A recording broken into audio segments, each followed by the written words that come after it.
So, welcome everyone.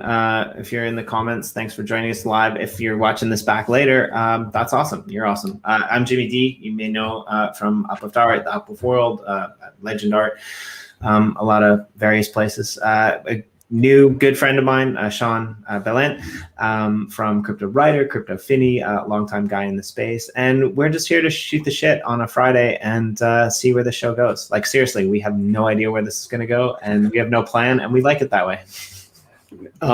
Jimmy, I got a bone to pick with you. See, surprise already. We'll just get it out here in the open. So last night we had the crypto Finney burn and burn activation, and I decided to have a little Zoom, a Google Meet, whoever wanted to come in, and I talked to Kenny, and he was like, I'm like, Kenny, you gonna hop in the chat or in the video chat? And he's like, no, what if something goes wrong? Like, I don't want to be, so whatever. I was like, fuck it. I got in there, and there may be like 12 people in there. And sure enough, I'm like, Kenny, 8 o'clock's rolling around. Is this burn going to drop right at 8? He's like, that's the plan. 8 comes around. Everyone goes to burn. No one can burn. So a little awkward silence in there, but I talked my way through it. About 8:40, they figured out what the problem was. Nathan did, and the burn started, and everything was great. But that has nothing to do with the bone that I have to pick with you. The bone I have to pick with you is, while we were sitting there in silence, I felt obligated to throw out some Finney coin claim links. And as I'm throwing them out, I asked, how'd you like that little plus symbol thing, right? And as you recall, yesterday on the roundtable, I added a little plus symbol to the link so that they had to work to click it. And I'm like, people were like, yeah, it was good, made it hard, whatever. They thought it was pretty fair. A different person got the link every time, or almost every time. But anyways, remember right at the end when I said I got about 9 links left here? I want you to drop them all. The rest of the links, just dump them on the people watching, and let them claim those coins. Well, I find out that only 3 of the 9 got dropped. So I'm thinking you must have pocketed about 6 of these links, Jimmy. I didn't. We can go back and figure it out. I didn't. I totally didn't. I've never actually mass dropped things in the channel. Yeah, and it's funny. Like, I kind of knew that was coming after you started telling the story, but I thought it was going to go in a completely different way, because like I noticed today when I opened up the Telegram to mail you that the last like 6 links, they were EOS, not wax. And I'm like, I didn't say anything about it being EOS. Like, people didn't know. So you're thinking that they got in and then they went to claim and realized it was EOS, and for some reason couldn't? Is that what you're saying? I don't know. I don't know what was happening. Yeah. So I don't know. I mean, like those links are still valid. I guess we can go through and we can figure it out, and those people can still get those points. I went back and I regenerated links, so we might as well share some today. And we'll stick to that same theme of remove the plus signs. It was cool though last night. It was cool to see, once the burn finally got activated and people could burn, and you see all these Finneys pouring into the chat. There were some pretty cool ones, and then everyone. It's amazing how fast these NFT heads like leveled up, right?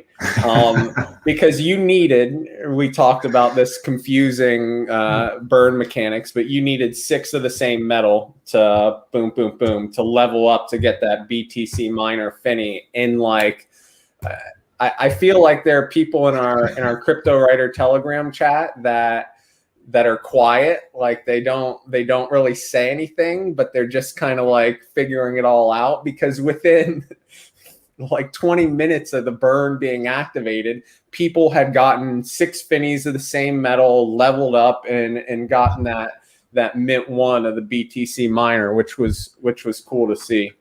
So it was fun. Yeah, so like today's my day with my daughter. Actually, I have a 1-year-old daughter. For people who might not know me, and it's fun, but my wife is busy, and so I look after her. And we had a vacation like about maybe 2 or 3 weeks ago. We went on a short trip, and I was forced to unplug, and I realized like I need to do that sometimes, right? I'm sure you feel the same way. Sometimes we get in the space, we get so excited about what we're doing, and we miss out on like really important things. So. But anyway, yeah. So I kind of unplug usually on Fridays and Sundays, and nice. You unplugged. You unplugged for your daughter's birthday. Yeah, pretty kind of you, Jimmy. No, I mean she's not one. She's a 1-year-old. She's not. Today wasn't her birthday. I mean, I unplug like every week, right? I try to do that, right? And so because she's actually really funny. I don't know, like she's really funny, like. Sometimes she's got attitude, right? And so she'll give, the missus attitude, and the missus will say, like, can you help me? And I'll get up and I'll go over and I'll like kind of scold her a little bit, like in a nice, kind, parenting way. And she'll look at me and she'll look at me and she'll shake her head like this. And then she'll point to me because she doesn't really speak. She'll point to me and she'll point to the computer and then she'll wave me off. Right? It's like, yeah. Daddy, what are you doing? You're supposed to be in front of the computer. Get back over there. I got that too. Daddy's always on his phone. Like as my daughter's, she's about 7. She'll turn 7 next month. I got a 5-year-old boy too, but she'll be like watching YouTube. Like she'll be pounding YouTube. And then she has the audacity to say, Daddy, you need to get off your phone. Well, I'm like, well, if I'm getting off my phone, you're getting off YouTube. But it doesn't play well with my wife. It's tough, man. When you're in crypto, it's tough to find the balance, right? Yeah. Because when you're in crypto, I'm sure everyone watching this knows that you spend a lot of your day just like this, right? And you get tunnel vision, and I'll have times where my kids are asking me questions and I just won't even hear them, right? And sometimes it gets to a point where I'm like, oh shit, like I have to make a real effort to put this phone down or stick it in the drawer and give them time. But man, I mean, my wife's been great. She's like, not to say that every once in a while she doesn't give me a lot of attitude or I'm in the doghouse for cryptoing, but she sees it and she's learning. She likes to see progress, right? So if I start talking about crypto Finney, at first she doesn't care, but then once she sees like, hey babe, these membership cards are going for, $800, $900. Then she's like, well, let me take a look, then she gets more intrigued. So maybe wherever there's a little money. Remember that anniversary present I gave to you and you were like, what's this stupid card? Well, that's what the stupid card is. Yeah. But I like it. Yeah. So anyway, so yeah, I was unplugged. There's a second part to this story that relates back to what you were saying. And what's interesting is I ended up actually when the missus came back, I ended up doing a little bit of work because we had a bit of a day in our channel over on the Uplifters, and all of a sudden our good friend who is like pretty much the manager over there in Telegram channel, there's a lot of great community admins, but like he's the one that's holding it together. Kawimoto. Oh, I got a bone to pick with him too. Next, I'll let you finish your story. Okay, so that's fun. Yeah, so Kawimoto and like we're just like, where's Kawi? Like he's usually around, and somebody's like, Kawi comes back, and somebody was like, oh, good morning, Kawi, how are you? And somebody in our channel is just like, hey, Kawi, like we know where you've been for the last hour and a half. You've been over in the Cryptowriter channel. Yeah, it was pretty funny. I liked it. So. As you know, we are getting ready to build our thing in Uplift World, right? I got my builder. He's ready to go. He's been kind of like on his own thing, kind of like practicing what he's going to build. And we're ready to get in there. And Kawimoto or Moto Moto. It's the best, like, as Corey says, it's like you're never going to be able to win against him. It's the best Jedi name ever. The other day, Kalimoto, like we're trying to get in and he has to onboard us or whitelist us or whatever. I don't know how this works. And he's like, I'm sick. I woke up. I'm not feeling well. I'm sick. Do you mind if I get you in tomorrow or something? But then in the middle of the evening, it's probably day for him, whatever. This guy has already burned like 30 Finneys and leveled up on like 5 different things. And so this morning I'm like, he's obviously feeling better. Let me see if he can get us in today. And he's like, oh, busy day on Uplift. We have blah, blah, blah, something. But I'm like, bro, you were in like the heat of the battle last night to level up. He comes in and just drops all these like 5 BTC miners. You know, he's burned 30 Finneys and he's feeling sick. So I don't know. You know, it's a bit of a call out, but yeah, man. Like I know he was sick, but like just to put this into perspective, I think this is hilarious. Like just step back and look at it from like a not your perspective. What statement does that say? That he's brushing off you to take part in your burn project. That's a pretty big statement. He's like, screw these guys. I gotta get my Finneys. Like they can build tomorrow. It's a really good statement for what you guys have built, really. I mean, if you think about it. Yeah. No, we're pretty pleased with how this has turned out, and it looks like fun, and it's going to keep going for a while. As 10%, like late last night, 10% of the supply of gold coins have been burned, so there's still 90% out there, and I know more coins are coming out, and they're coming out on this show. But yeah, everyone.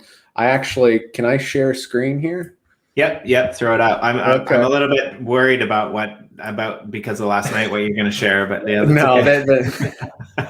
Well, that needed to be shared. That totally needed to be shared. That was great. If you haven't checked it out yet, go and watch our roundtable last night with the Cryptowriter team and some of the podcasters and people behind the scenes of what's going on with the Crypto Finney and the Cryptowriter project.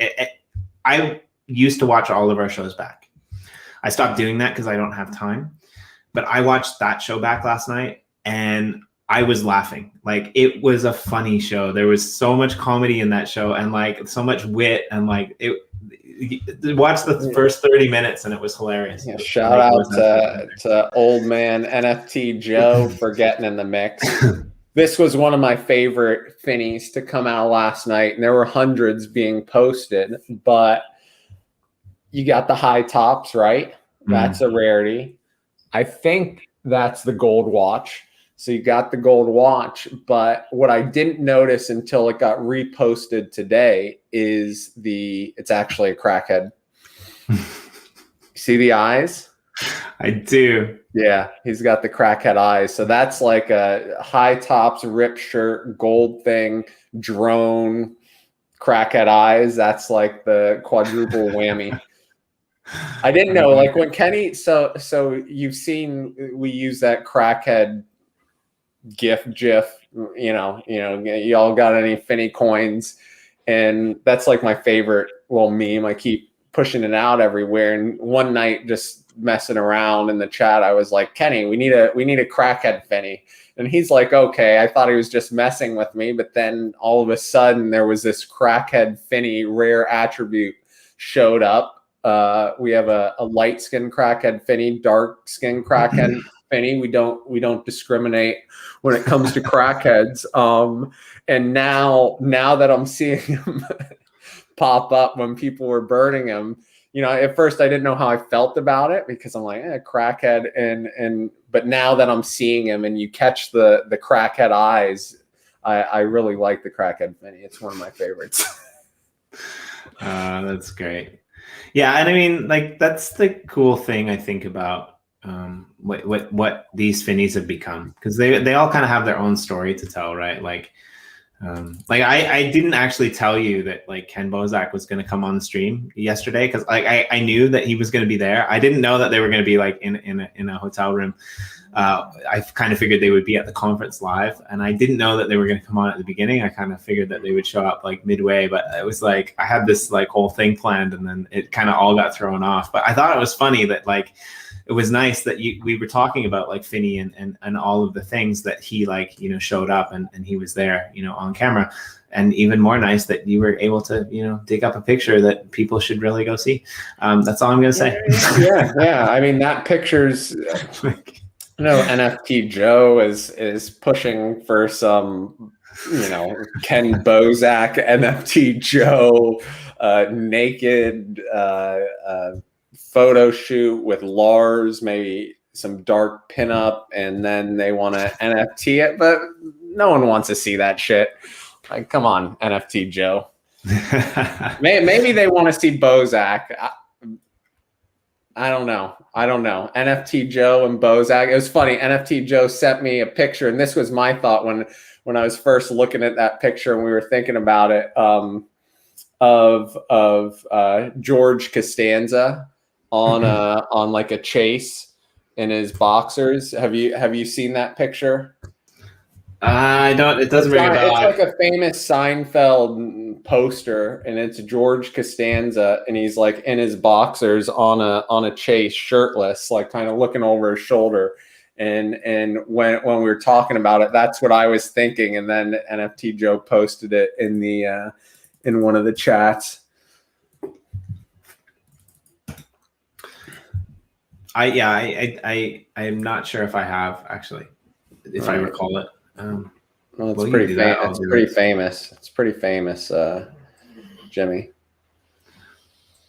I mean, I do live in Asia, so I'm not really the most caught up in all of this stuff always. What's that like? You said you hang out with a bunch of Brits and Aussies. Yeah, I mean, it's good. It's great. So here's the thing, right? Like, I'm not trying to put people down. I lived in Hawaii for a while. I did my, you know, my degree, my higher learned degree in Hawaii.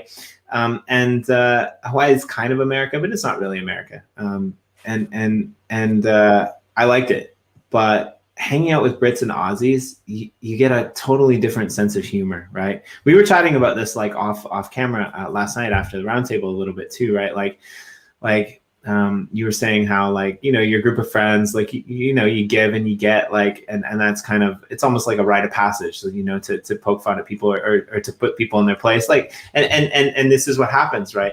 But like the Brits and the Aussies, like, they can take the piss. If there's anyone that can take the piss, they can do it, right? And they do it to like their own kids, you know? It's like we've become very in America. Again, no disrespect to anybody, but we've become very defensive when people make fun of us in America in a lot of different parts, and it's sometimes hard to find that, right? And that's one thing that I like about you know, Brits and Aussies. And I'm sure there's bad Brits and Aussies too. I mean, some of the best people I've ever met in the planet are people who, you know, Americans who I've met here in Japan as well. Yeah. But there's that kind of, you know, freedom to be able to do it. And don't you think though, like, I mean, we say Americans, but America's a big place. Like, I know, so my wife's from Boston, New England area. And I go up to visit, you know, and a lot of these were like Irish immigrants and shit too, right? But I go up to visit her family, and they're the biggest bunch of ball busters I've ever met, right? Yeah, that's true. You know, but then you go other places and people are a little, you know, they're bitches. Well, and I think that's a thing with the times too, right? Because if you think about it, like, a lot of people say, "Oh, American food is shit." Well, no, American food's not shit. You just don't know any Americans that cook awesome food for you, because that's the thing. Like, you go like to the South, you go to like New Orleans, you go to like some of these like, you know, barbecues, like some of the best food you'll ever eat, right? Like, and it's just like, yeah, well, I mean, yeah, of course, that's like McDonald's is shit, but like, that's really good, right? Like, you know, and yeah, so of course you're totally right. What's the best food? Like, what do you eat there? If you're going out to your favorite restaurant, what is it and what are you ordering? It's a really good question, actually. Wait, you're in Japan? You're in Japan? Yeah, I'm in Japan, and Japan probably has some of the best food in the world, and not even Japanese food. Like they do food really well. So like they've got better pizza, they've got better noodles than China, and they're making Chinese noodles. Like this is the thing, right? Like they've got better pizza than some places in Italy. Because a lot of Japanese small businesses, the people will actually go over to those countries and they'll live and study, for a year or two, and then they'll bring those recipes back and adapt them to the Japanese palate, right? And so, like, that's a really loaded question that you're asking me because there's some really good food. But for me, Tonight, if you're going out, yeah. So when you come to visit me in Japan, this is what we'll be doing. And this is what I do for my closest friends is I take them to like a local hole in the wall izakaya, which is kind of like our bar and grill type of thing, but it's local. So it's fresh food, it's fresh fish, it's fresh meat. It's cooked right there on the spot in front of you. It comes from the market in the morning. I mean, you drink it with some sake. It's dirt cheap. It's crazy dirt cheap. Like that's the thing. You go to America, and like electronics are really expensive, but food in general is quite cheap, right? You come to Japan and it's kind of the opposite, right? Like food at the supermarkets is really expensive, but you go to these little hole in the wall places and it's super cheap. And the best thing about it here is like, this is a gross overgeneralization, so I do apologize for this, but it kind of seems like the Japanese, they drink a lot, but they don't have the same tolerance as we do in America. So a lot of these places will order, like a lot of these places will have like a 2-hour, pay a set fee, and you can drink like as much as you want. Right? You think that's biological? I do actually, and I think like I've heard similar things of Native Americans, that there's some kind of like something that interacts within their bodies that like so like it's almost like an allergy thing, and there are actually people in Japan that have been diagnosed with that. So I also think sorry, again, not trying to throw any shade, but I also think that like as people, they're a lot smaller. I'll just leave it there. Right. Like, I mean, America is the most obese nation in the world, followed by a close second of like Australians. Right. So like I'm not, again, look at someone like Sean. I'm not going to ask you to stand up because I'm not sure you actually have pants on. But so there's actually a word for that in Japan now. Salary workers that get up, they sit on Zoom and they don't put pants on. They just put their shirt and tie on. There's that. They've actually made a word for that. So do people wear underwear in Japan? Well, I mean, I think that's more of a people thing than a country. What do you think is the ratio there? Or do you wear underwear, Jimmy? You don't look like you to wear underwear. To obscurity and beyond, ladies and gentlemen. So, I mean, I don't wear underwear in the shower. I mean, well, that's good. I didn't used to wear underwear in bed. Yeah. I mean, I'm not a pajama type of guy. But when you're wearing jeans. Oh, dude, if you, that's painful just to think about.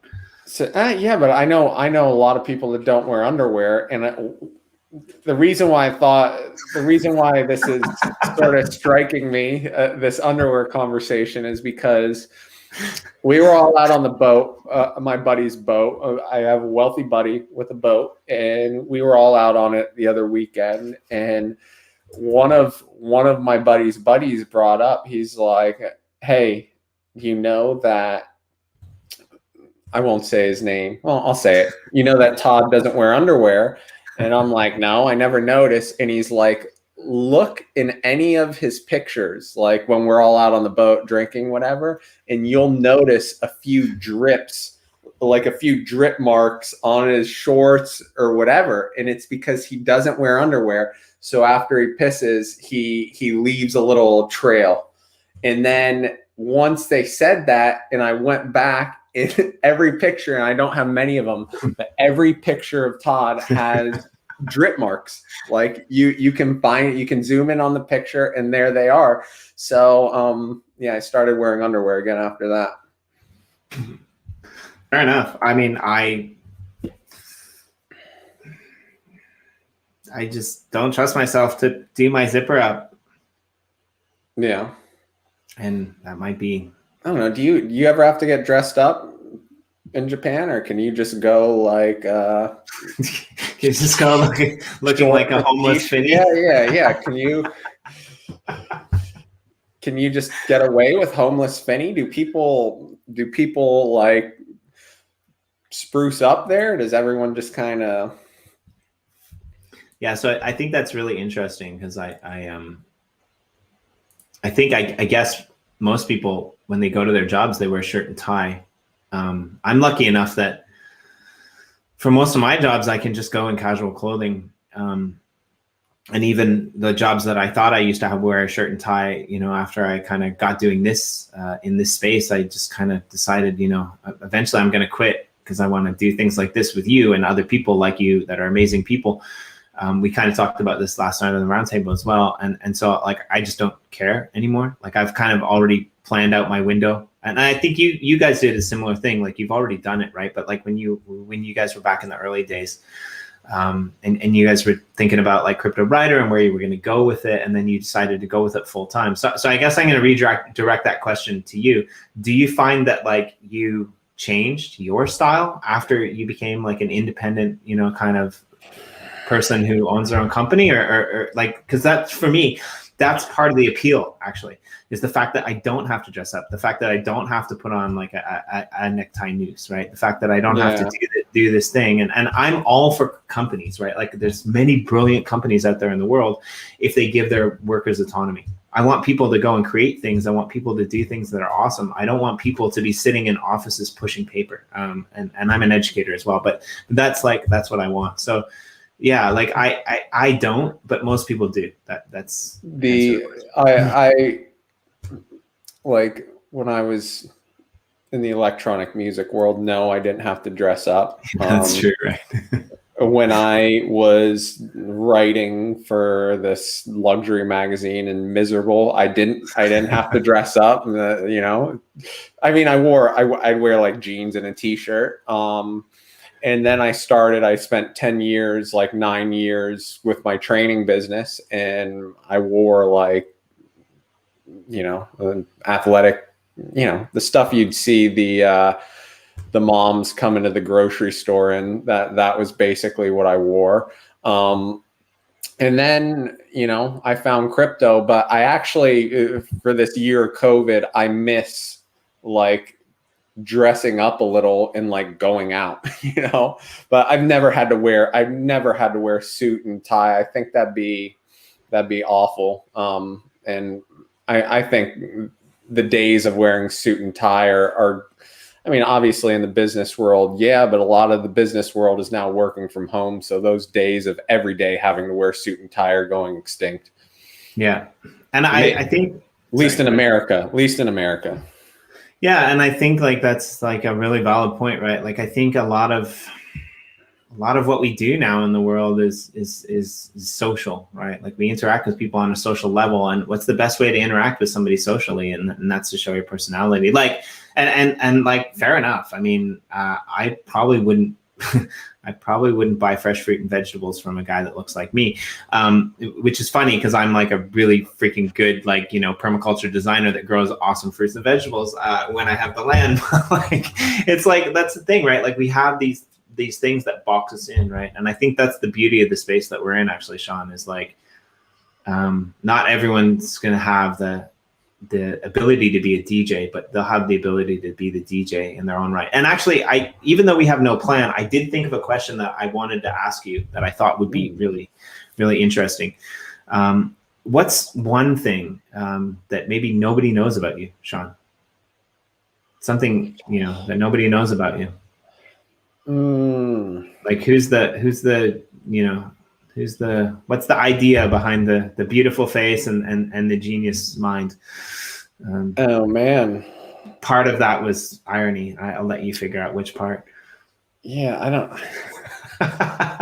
I mean, look, I'm not going to lie. I had a pretty privileged upbringing. My parents were both lifelong educators, devoted their life to education, and somehow managed to get ahead through. I remember as a little kid, my mom, like, she'd give give me $1 for a soda, and she'd like ask for the change back, and she'd like tuck it away, and she's always like doing the bills and stuff. My parents were good at investing and putting their money away, and always had like a long-term plan.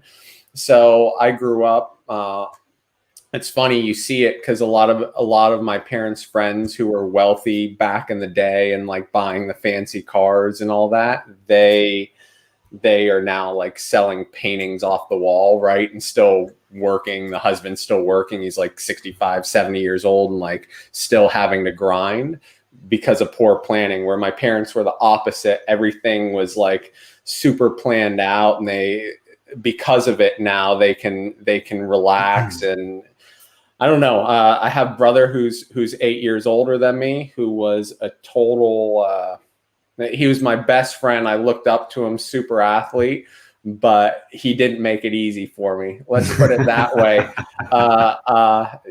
And because I look up to him so much, his constant, like, I'll give you an example.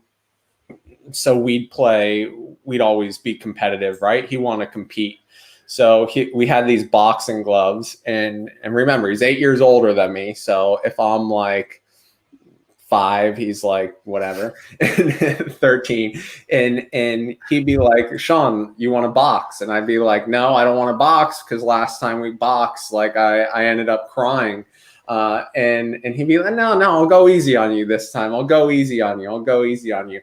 So like he'd be on his knees and I'd be standing there, and he'd always let me get like a few shots to think that I had a chance, right?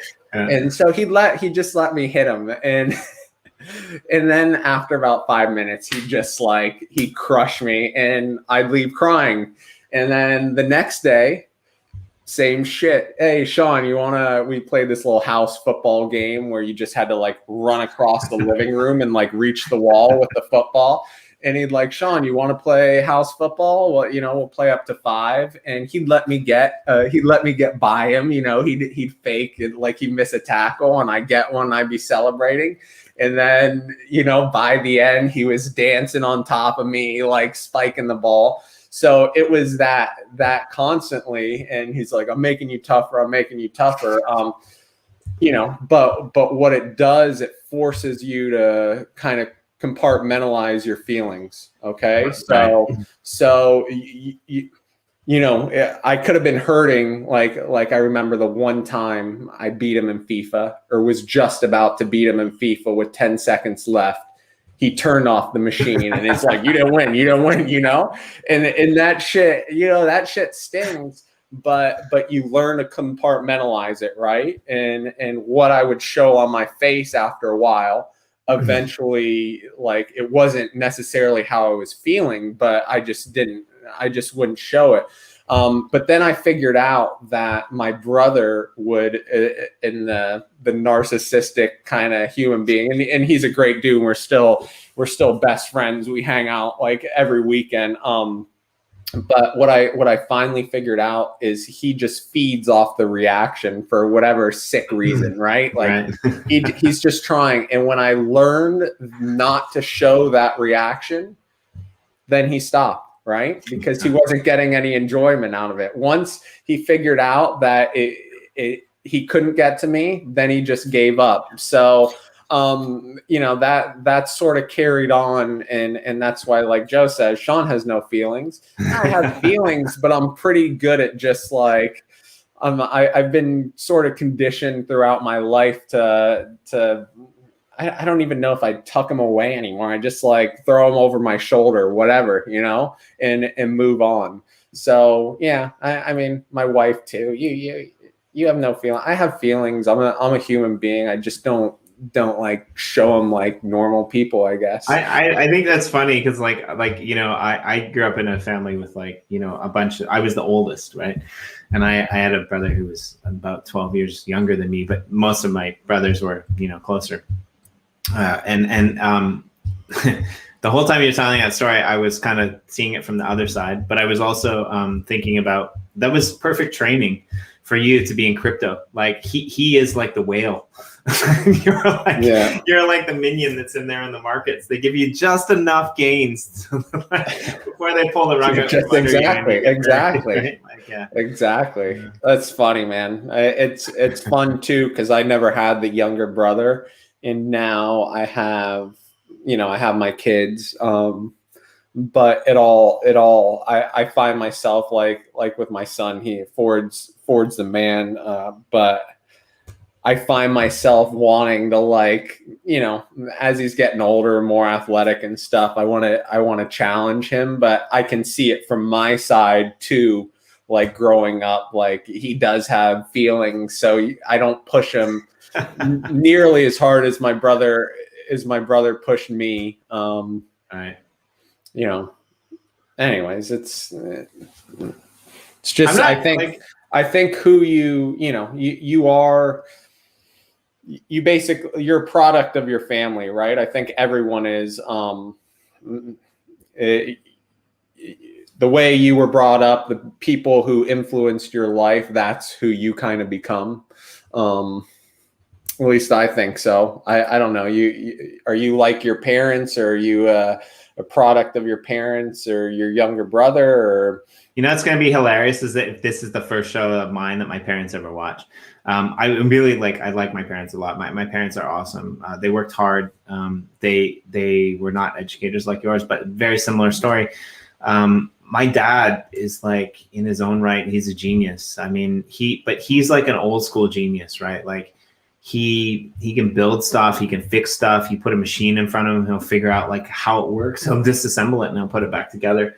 And so he was kind of hard on me, but it was good because like I learned how to do shit. Like I learned how to build houses and stuff, when I was like 8 years old, because there's no one else there to hold the drywall above the head, right? And my mom too. Like my mom was great. Like she was quite smart in her own right. I'm a philosopher, and they're North American, so they're a little bit religious. So that there was always that. But it's funny because like my parents always said to me, they're like, the reason that you're so tough is because you have like the worst parts of both of us. And like, it took me a long time for me to actually like understand that. Right. But like, so like, I have other brothers who are quite calm and quite passive, but like I'm the one in the family that like blows shit up. Right. Which is funny because like, I'm really nice, but like, I'm the one that just like I just lose it. Like, like papers go off the table because I'm just like, this doesn't make any logical sense. Right. And like, it's pretty funny to me to like think back upon that. And like, I did get a lot of those skills from my parents. And, it's funny when we think about where we came from and what we did, because that's the thing, right? A lot of people don't think about it. I think you bring up a really good point, right? Like a lot of people would never tell that story. A lot of people would never think to tell that story that you just told about your brother and do it in like such an endearing way. And I think this is a little bit problematic because people don't think about where they came from. And as a historian, if you don't think about where they came from, how do you know where you're going, right? How do you know where you're going? I agree. You brought up how you used to help your dad build stuff. It's funny because I look, we've got a bunch of friends, a bunch of kids running around. Back when I was growing up, and I didn't appreciate it at the time. I appreciate it now. But when my dad was like a handyman type dude, and on the weekends we were always staining decks or building stuff or working in the yard.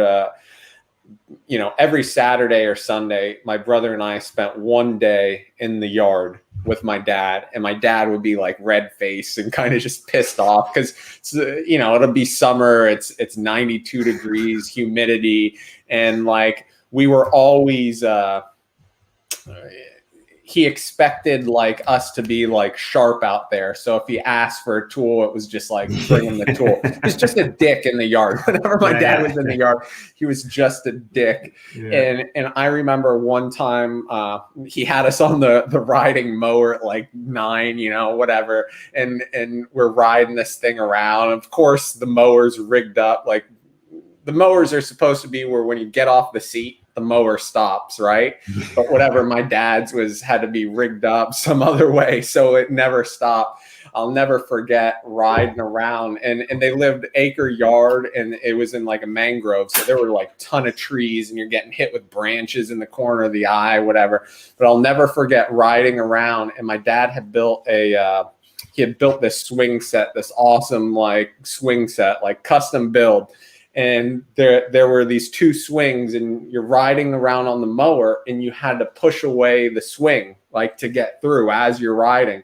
I remember going through once and pushing the swing away and coming back around and it getting caught on the handle and flipping the lawnmower up. And I flew off the back, and I'm like a little, like, I'm too young to be riding this thing. So I'm like crying, right? And the mower's still like going, and I'm scared to touch it because I think the thing's gonna flip over and blade's gonna cut my, dick off.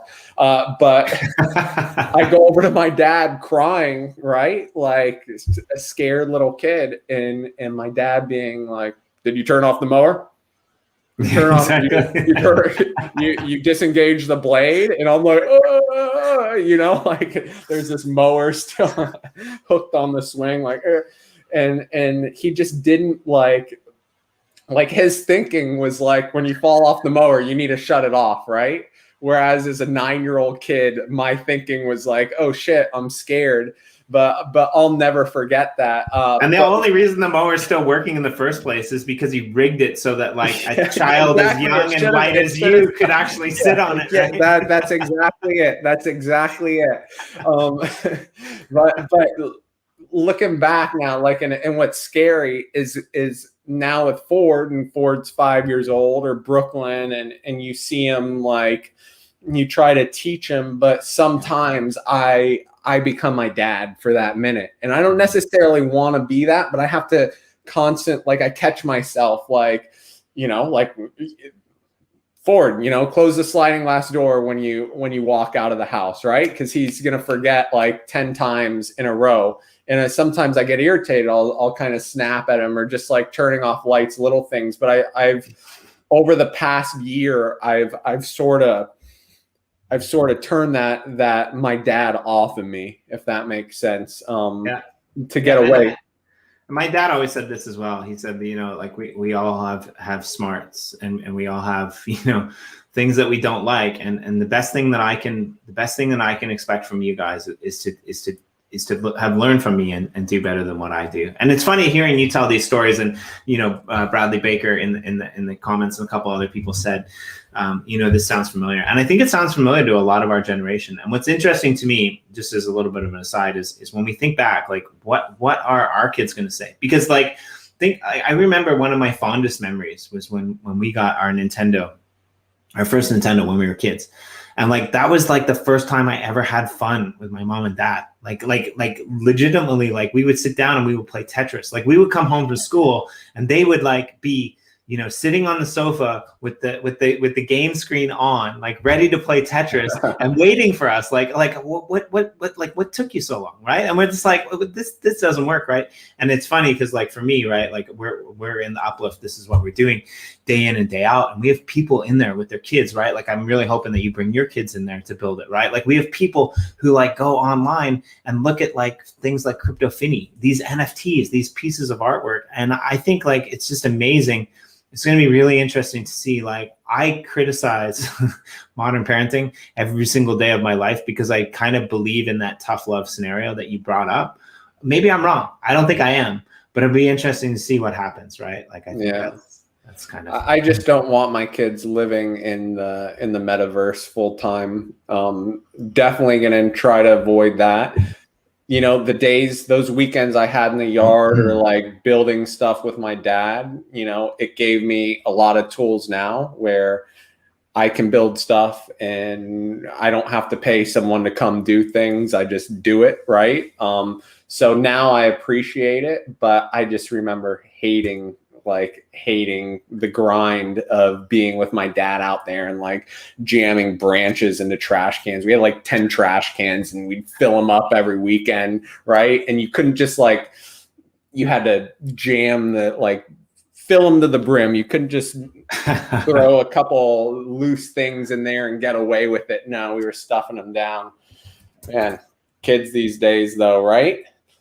Yeah, and I guess that was generations of many things. So what do you reckon? I reckon maybe we should. I tried to pull us into the game to throw out some gratitudes, but for some reason my game's not pulling up. It might be my computer. But I reckon we should get some gratitudes. What are you grateful for? I'm going to put them in the comments section. Back to back. Hey, this is. I just gave a gratitude yesterday. I know you should do it every day, and I think you have got stories that really. Yeah, I guess today my gratitude is my wife for giving me my kids and putting up with this crypto thing because I don't make it easy, right? I want, instead of doing a gratitude, I just like want to do like what I need to improve on, right? To hold myself accountable. We should think about that sometime. You have a wall for gratitudes and a wall for things that we need to work on, right? Because I mean, you can do whatever you want in the crypto Finney plot. Like if you want to put up a wall for things that you need to work on, I think that would be cool, and I think that's what you should do it, right? It'd be a long. We're gonna do that. A wall of things we need to work on. I feel like if you want to work on something, it's important that you tell as many people as possible and make it as public as possible so that it holds you accountable, right? Yeah. And I need to keep working on finding balance with my family and crypto, because right now it's pretty fucking lopsided and I feel guilty because of it. But I don't like, I'm trying, but I'm sort of not trying, you know, like skipping class, slipping out the back door. But I need to hold myself accountable and find that balance and stick my phone in the drawer. And for anyone else out there, like kids, family, got to put them first, got to find a way. Can't be crypto all day, right? That's so, dude, I'm going to watch that back and I'm going to commission somebody to make an NFT out of it. Cause like that's yeah, there were some cool rhymes in there. I'm grateful for shared nostalgia. Actually, listening to your stories about growing up and your stories about your father and your childhood, and reading some of the comments that were in the stream today. I'm grateful for shared nostalgia. Yeah. It's a good one. It's a good one, Jimmy. I might have done one or two of these before in my lifetime. Yeah, you're so it takes practice, because every time, like before I go on one of your shows, I'm like, fuck, I gotta come up with a gratitude. Like, what? But that shared, I like that you went a little outside the box there, because I've never thought to go outside the box with a gratitude. So I'm gonna pull up a Google Sheets and start powering out a list, so I'm ready for like the next 30 shows. Can sound like a gratitude stud. Well, yeah. So let's go back to your bone. Oh, have you been putting these links out? Can someone get a count? Someone tell me how many links Jimmy's put out, so we can cross-reference the private chat and make sure he's not pocketing them like yesterday. So yeah, I assure you, I have not been pocketing. Oh, I got one more bone. I got one more bone. Okay, let's go with the bone. Yeah. Bones manifest, right? Bones Talk manifest. about a bone. Bones manifest. Over there, we need our community wants us on our planet. We've submitted the form. Yeah. They're asking him, how much is it going to take to grease? Like, how much is it going to take for you to nudge us up the list, like towards the top, and get it done? You know, I'll let you in on something. We've already given the bones to He's got membership card on both chains, and we gave this to him a while ago. Because he's like a VIP in our eyes, believe it or not. So he's totally VIP. I get the that. way I see it, though, he's got 2 memberships. He's got like over 11 coins gifted. We've already greased him about $2,000 worth of NFTs, right? And he's playing hard to get. You know, these big shot bonds, and I want to call him out here. What's it going to take?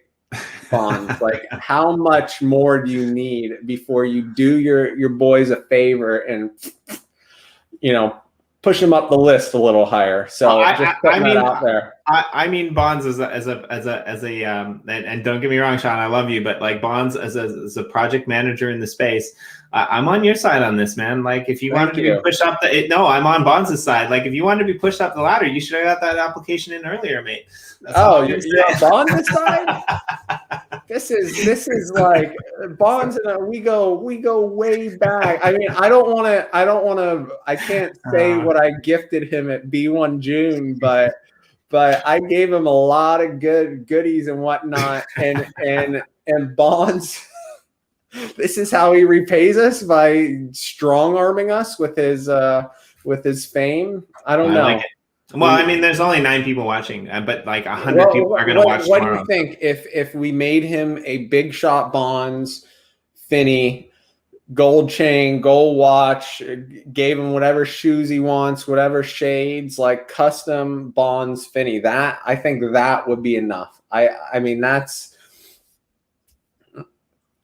how many influencer Finneys are out there, really. Isn't there already a Bonds Finney? That was just running the test, and the smart contract spit out a big shot Bonds Finney, and we were like, whoa. Ken was like, whoa, it's Bonds. You know, it's really Bones. I think he goes either way. I think he's a switch hitter, but I think it's supposed to be Bones, but Bonds is just much better in my opinion. Fair enough. I mean, and I'm a big Bonds fan, to be honest. So definitely on this channel, you're gonna want to check back in on Tuesday, because we're gonna have him on again to talk about Red Planet. So Sean, jump into the comments. You think I could? Can we just pop me in for like? No. I don't have carte blanche on that. I'm gonna, but it might. I wouldn't do it if I get Bozak. Can we just like show up? If I have Bozak, we can just pop him or something. Yeah, I mean, if you get on a plane and you fly over to like knock on like Crypto Stash's door, you wake him up, like you pull him out onto the front lawn. Like, yeah, I'll let you in. Sure. All right. Hey, I got a stash of gold coins I can just keep greasing people with and make it happen. Now, anyways, here's another link. Isn't this 45 minutes or less? Have we gone over? Yeah, we've gone over, but I couldn't cut you off. So this is the thing. This is the story of Jimmy's life, right? Yeah. 20-minute call goes 6 hours. Well, I mean, we're going to cut it soon, but here's so we were talking about this last night, and we've been talking about doing the show for a while, and like I couldn't have imagined it going better the first time. I think it's cool that we're out there and we're putting our lives out there, and I think what we're talking about is really relevant. I mean, as random as it sounds, I don't think To the Edge of Obscurity and Beyond is a bad thing, because think about it. How many people out there are grappling with these issues with their kids, with their parents, right? Like it's the social dilemma. If you haven't watched it, go watch it. I'm not being paid to plug this, obviously, but like you have some of the top people in the space that are looking at it like, I won't let my kid near technology. And Sean and I are in the business of like, you know, building communities with technology. And we're like legitimately concerned about our kids as well, right? Like, because like that's the thing, when you're an addict, like when you're a Finney addict, when you're a Finney addict, right? The last thing you want to do, especially if you're footing the bill, is to get your kids a Finney, right? That's like you know what I mean, right? Like this is the thing, right? Like I think that this is a really valid point, and this is what I want the show to be. I want the show to just be you and me coming on here, and you know, maybe we'll get Bonds on sometime. Like the cool thing about having Bonds on is if he says something that we don't like, we can just like ban him to the back relics of the show, right? He has no, just kidding there. But I think this is the thing. Like when we first came out with the idea of the show, the idea of to obscurity and to the edge of obscurity, you came up with, and I told you the story about This Hour Has 42 Minutes. There's a Canadian show. Shout out to Emilio. Was it Emilio? Emiliana, like he said, America's not a country. 100% America's not a country. I get it. I used to hammer that home every single freaking day that I was in history class. I just gave up. So yeah, blame my laziness. But wait, America's not a country? America's not a country. You didn't know that. You learn something new every day. You know, I mean, there's a really bad reference in there. When you realize everything's just a simulation, I guess it's not a country. You know, technically. There's a really bad reference there. I once saw a map of America, and it had Canada at the top in red, and Florida was red because at that time it was a Republican state and it's always red. And there was a really funny reference there about Florida being like Canada being the hat and Florida being the penis. And I thought that was really funny. That's because there's so many like old retired Canadians in Florida, right? Like, so I thought that was, uncircumcised. Yeah, uncircumcised. So, but here's the thing, right? Like, so there's a really funny comedy. I think it's funny because I'm Canadian. In Canada, called This Hour Has 22 minutes, as a reference to commercials and advertisements and stuff like that. So yeah, I mean, 45 minutes, we're just going to try to cap it there. But I think we're going to do this every week, Sean. So yeah, come back and hang out and ask your questions in the chat. There'll be some Finney drops. There'll probably be some other drops. Come tune in to all of these, things that Cryptowriter and the Uplifters are doing. And, welcome back from the edge of obscurity.